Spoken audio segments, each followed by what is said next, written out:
YouTube. This is Maria Willoughby, aka Marichi Will, formerly aka Mahogany Soul. It is Sunday, January 5th, 10:33 a.m. in beautiful South Florida. The temperature is 76 degrees. And I am at the park surrounded by ducks and geese and egrets and ibis and squirrels and a little friend of mine, if you can see him, just coming to visit with me. And I don't know if you can see the ibis in the background, but it's beautiful out here, as y'all can see. And just wanted to celebrate National Ommah Day. Um, if you have a Korean mother, today is the day to celebrate it. The stories of Korean American mothers are a lot different than mothers that were born here or immigrants from other places. And the reason why I touched on it in a previous video, kind of you're a little stripped. My mother was able to keep her name, which means moon, which means far away, distant, cold, and it kind of controls everything around. So that's my mother's name. Um,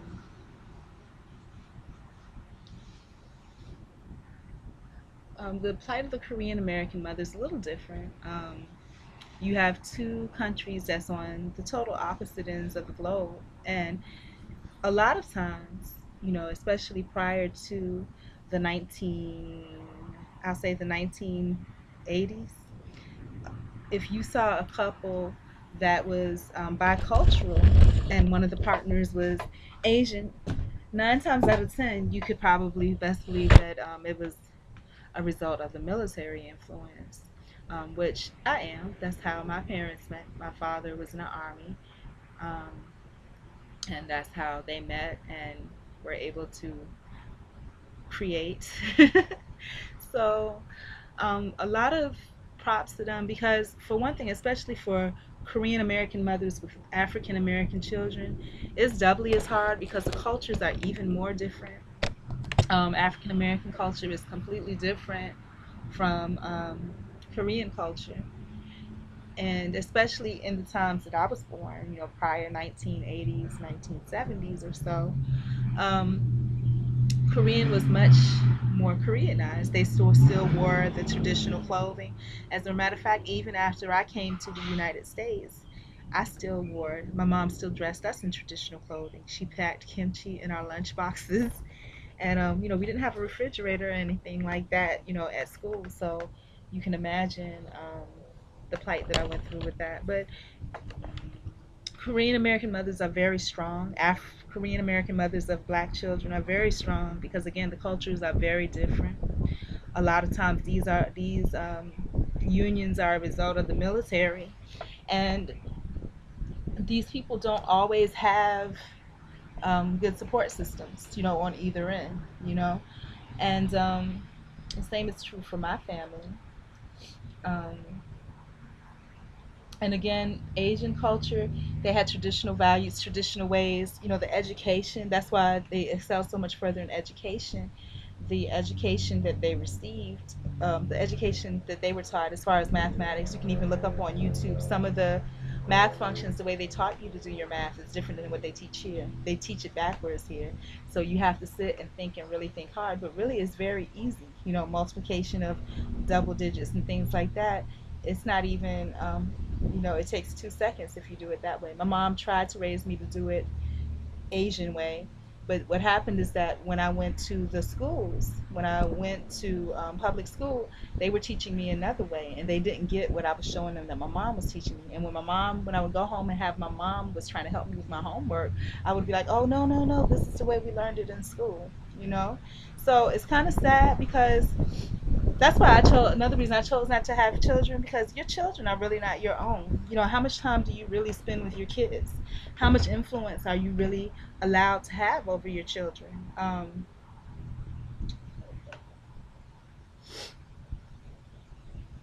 Like I said, the right knowledge and right learning that she wanted to teach me, I wasn't against it, but I was quick to tell her, no, no, no, we learned this in school. Now, if your child is with a teacher or somebody in the school system for 8 to 10 hours a day, I mean, they're being influenced by that for 10 hours a day. So when they come home and you're trying to, teach them, values that you've instilled, it's hard to do that because immediately they're telling you everything that they've done in the 10 hours of a day.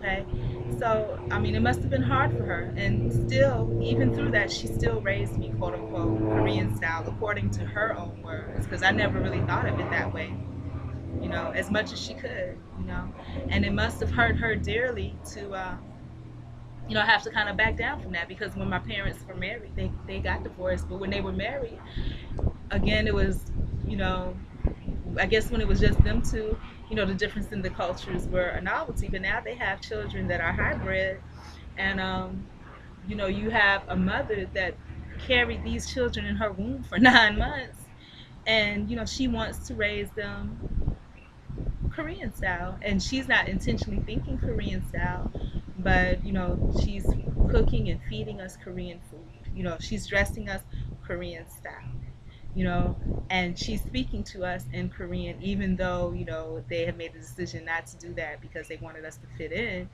But, of course, that's her native language. So, of course, she slips back into it. So, our ears are accustomed to Korean words, Korean language, Korean style, Korean culture. By the time me and my siblings and I, we're all 4 years apart. By the time we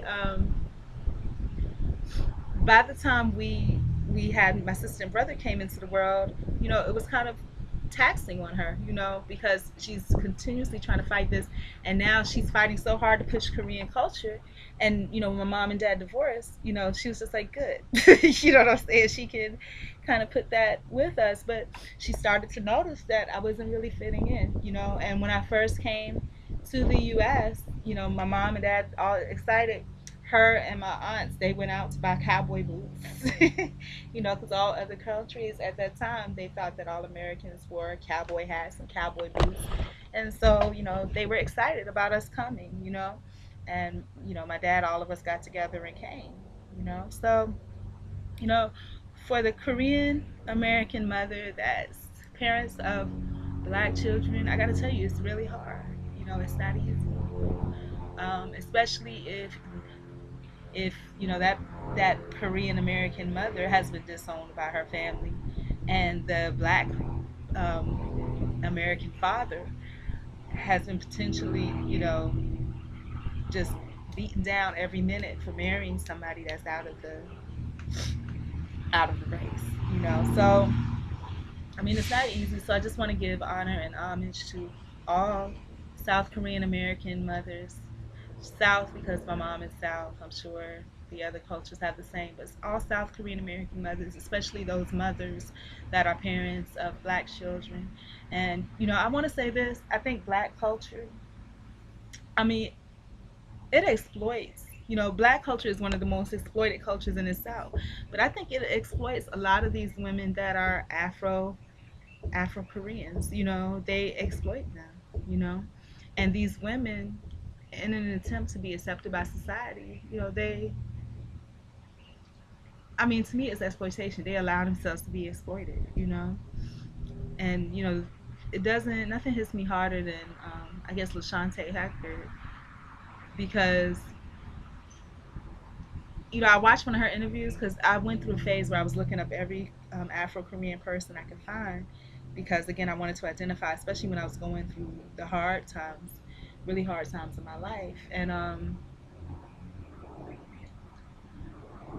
when I saw her video, not her dance video or whatever, but her actual interview, I heard her say, the way she talked, it was just so ghetto. I was like, wow,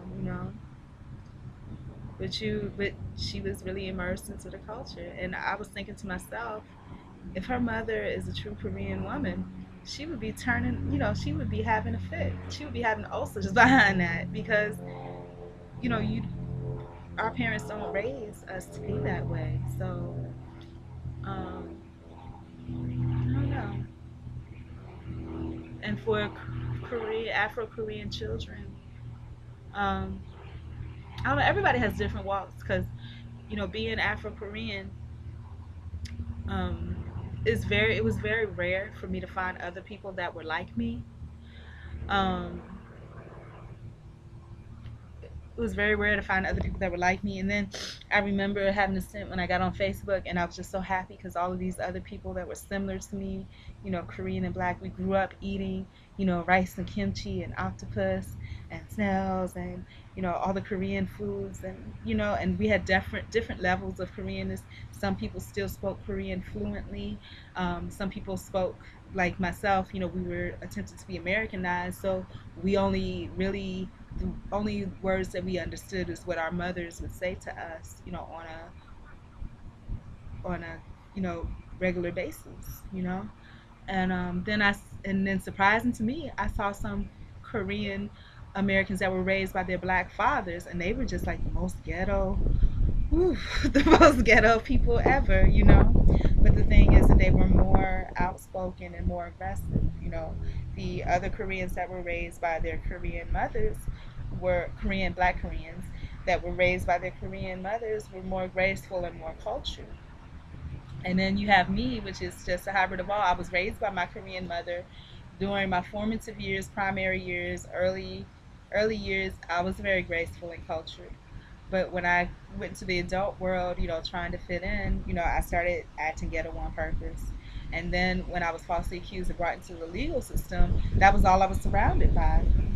So that's where the ghetto in me comes from. But again, paying love and homage to all South Korean American mothers with black children. I mean, your plight is hard, very hard, because you're battling against the system. Your culture has been taken away. You've probably been disowned by your family. You're battling the system. You're not only battling the system, but you're, as far as governmental, but you're also battling, education, values, and mores and things like that. And that was just so disturbing to me. I gotta tell you, people. So I'm sitting here and I'm vlogging, as you can see. And as I'm sitting here, I notice the whole time people are, doing their exercise and they're walking and they're looking like, um, wow, that's, like what's going on, that's odd. But then you got people, that will come and why would you walk right in the middle, you know what I'm saying, of what I'm doing, you know? And so these are things that I have to put up with because to me, again, value systems, that's just rude. You know what I'm saying? And I know that people in South Florida are rude. And to be honest, there's people that I just don't want to deal with that I would never talk to. And then there's people that I'm neutral about that. If they had, if they showed or displayed something that was, positive, then perhaps I would. But it's just like to me, when I see rudeness, that's the biggest turn off ever. And not rudeness where, it's something that you couldn't help. I mean, that woman could have helped that. She didn't have to walk through here. You know what I'm saying? There was just so many different, I mean, she could have walked around through the grass, so many different avenues she could have took, but she took it upon herself to walk right through here. So, I mean, I just blatant rudeness like that. I mean, it's very a big turn off for me. I just put it out there. But again, paying homage to South Korean American mothers, or those that may not even have their citizenship status, but that are still on visa for I don't know 30 years or whatever.